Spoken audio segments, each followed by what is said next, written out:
66,000 কোটি টাকা, এই টাকাটা তারা এই সমস্ত করতে বের করে নিয়ে চলে গিয়েছেন। যেটা লুটপাট করা হয়েছে, এটা তো সমুদ্র চুরির মতো। আওয়ামী লীগের আমলের প্রত্যেকটা জায়গায় তারা দুর্নীতি করেছে। তাদের মাধ্যমে আমরা ফুটেজ কালেক্ট করি। ফুটেজগুলোকে আমরা তখন যেহেতু দেশে ইন্টারনেট নাই, বিভিন্ন রকমভাবে সব কিছুর যোগাযোগ মাধ্যম বন্ধ হয়ে আছে, আমরা 4G পেয়েছি। আমরা সফটওয়্যারের যে অ্যাপ্লিকেশানগুলো, যেটা আমরা 16 বছর আগে জানতামই না, 16 বছর এগুলো ডেভেলপ করেছে, এগুলো অ্যাজ ইউজুয়াল হয়েছে। এটার জন্য সরকারের কোনো অবদান নাই। সরকারের অবদান এখানে সব থেকে বড়, যে এগুলো করতে যে দেশের বাইরে প্রায় 66,000 কোটি টাকার মতো, আমার কাছে এটার ফুল ডেটাবেজ আছে, 66,000 কোটি টাকা, এই টাকাটা তারা এই সমস্ত করতে বের করে নিয়ে চলে গিয়েছেন। যেটা লুটপাট করা হয়েছে, এটা তো সমুদ্র চুরির মতো, এটা তো কোনো স্বাভাবিক জিনিস না।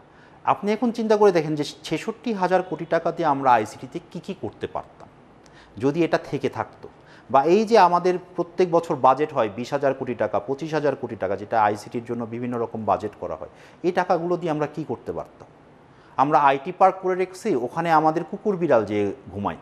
আমাদের আইটি পার্কের কোনো বেনিফিট নাই, কতগুলো আইটি পার্ক, হাইটেক পার্ক, এগুলো করে এই যে জমি আহরণ থেকে শুরু করে এখন ইনফ্রাস্ট্রাকচার ডেভেলপমেন্ট, জমি নেওয়া, বিভিন্ন মানুষের কাছ থেকে কিনে নেওয়া, প্রত্যেকটা জায়গায় তারা দুর্নীতি করেছে। এখন আমি আর আপনি গভর্নমেন্ট থেকে কতটুকু সেবা পাই, এটা আপনার কাছেও ফোন আছে, আমার কাছেও ফোন আছে, আমরা কতটুকু সেবা পাই। আমরা একটা ন্যাশনাল এনআইডি কার্ড সংশোধন করব, সেটা করতে পারি না। আমাদের বেসিক নিড, আমি এখন একটা ডাক্তারের কাছে অ্যাপয়েন্টমেন্ট নিব সরকারি হাসপাতালে, সেটা নিতে পারি না। তো যেই আইটি তথ্য প্রযুক্তি দিয়ে আমাদের জীবনের কোনো পরিবর্তন ঘটতেছে না, দেশের মানুষের যেটা জনগণের বেসিক নিড, সেটাই আমি কোনোভাবে লাঘব করতে পারি না যে আমি এই প্রবলেমটা সলভ করতে পেরেছি দেশের মানুষের জন্য। সেই জায়গায় আপনি যদি বলেন এটা ডিজিটাল বাংলাদেশ হয়ে গেছে, তাহলে তো বলার কিছু নাই।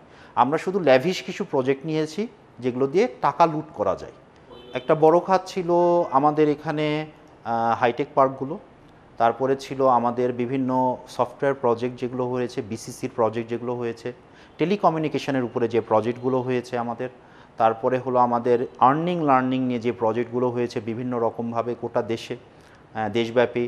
তারপর দেশের বাইরে থেকে ধরেন আপনার ওয়ার্ল্ড ব্যাংক বা অন্যান্য যে সংস্থাগুলো আছে আমাদের জায়গা, যারা বিভিন্ন রকমভাবে বাংলাদেশকে একটা প্রজেক্টের জন্য বা ডেভেলপমেন্টের জন্য টাকা দিয়েছে, সেই টাকাটা বিভিন্নভাবে হরিলুট করা হয়েছে দেশের বিভিন্ন কোম্পানিকে দিয়ে সেই টেন্ডারগুলো করিয়ে।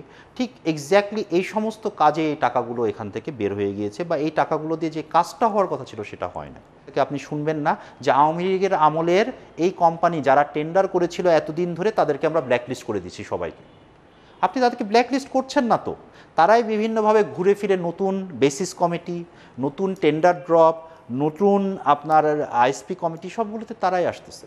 তারা কিভাবে আসতেছে, কিভাবে তাদেরকে রিহ্যাবিলিটেশন করা হচ্ছে, তাদেরকে কিভাবে রিফর্ম করা হচ্ছে, সহজ কোশ্চেন। জুলাইয়ের স্পিরিটই তো ছিল না এটা।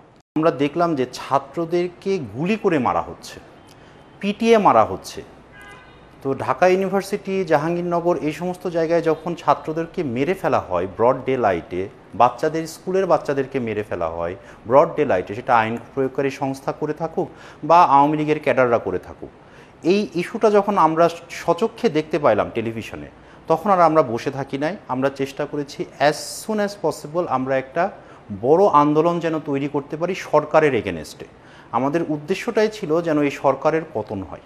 তো বাই দিস টাইম আমরা বিভিন্ন জায়গায় টিম গঠন করি। যদিও আমার গ্রাসরুট লেভেল পর্যন্ত এত ইনডেপথ সবার সাথে রিলেশনশিপ ছিল না, বাট আমরা বিভিন্ন লেয়ার স্থাপন করি। করার পরে আমরা এদের যে লজিস্টিক সাপোর্টগুলো আছে, তো তাদের মাধ্যমে আমরা ফুটেজ কালেক্ট করি। ফুটেজগুলোকে আমরা তখন যেহেতু দেশে ইন্টারনেট নাই, বিভিন্ন রকমভাবে সব কিছুর যোগাযোগ মাধ্যম বন্ধ হয়ে আছে, এবং মানুষদেরকে একটা লিটারেলি সরকার বা সরকারের গোয়েন্দা সংস্থা একটা নজরদারির মধ্যে রেখেছে, তখন আমার আইটি কোম্পানি বলেন বা আমাদের মাধ্যমে বলেন, এরকম বেশ কিছু কোম্পানি ছিল যারা দেশের বাইরে থেকে নিজেদের অপারেশন পরিচালনা করার জন্য, দেশের বাইরে লোকজনকে পাঠানোর জন্য, যে আমাদের অনলাইন যেন সব ক্লায়েন্টের সাথে ব্যবসা বা বাণিজ্য বা তাদের মেল রিপ্লাইয়ের জন্য যেতে পারে, আমরা তাদের মাধ্যমে বেশ কিছু নিউজ দেশের বাইরে পাঠিয়ে দিই। যে আমরা এয়ারপোর্ট যে যখন যারা চলে যাচ্ছে, সো আমাদের বেশিরভাগ নিউজগুলোই সম্ভবত ওই সময় নেপাল থেকে গিয়েছিল। যে নেপাল থেকে আমরা বিভিন্ন বড় বড় যারা অ্যাক্টিভিস্ট ছিলেন বা সাংবাদিক ছিলেন বা বিভিন্ন মিডিয়া ছিলেন, তাদের কাছে পাঠানোর ব্যবস্থা করি। এই পাঠানোতে তৈরি করতে যে আমাদের যেই বেগগুলো পেতে হয়েছে, সেটা হচ্ছে আমরা এয়ারপোর্ট দিয়ে একটা পেন ড্রাইভও নিয়ে যেতে পারছিলাম না। সো ওই সময় আমাদেরকে অনেক সময় মেমোরি স্টিক ইউজ করতে হয়েছে, যে আমাদের যে মোবাইলের মেমোরি স্টিক আছে বা ক্যামেরার মেমোরি স্টিক আছে, এগুলোর মাধ্যমে আমাদেরকে নিউজগুলোকে বাইরে পাঠানোর জন্য ব্যবস্থা গ্রহণ করতে হয়েছে। এখন এই লোকগুলো যারা এই ব্যবস্থার মধ্যে ছিল, তারা তো আর এসে বলতেছে না যে জুলাই আন্দোলনে আমার অনেক অবদান আছে। এখন যারা আছে তারা সবাই খালি অবদান আমার, স্টেক আমার। তো জুলাই আন্দোলনে এত মানুষ কোথা থেকে আসলো ঢাকা শহরে?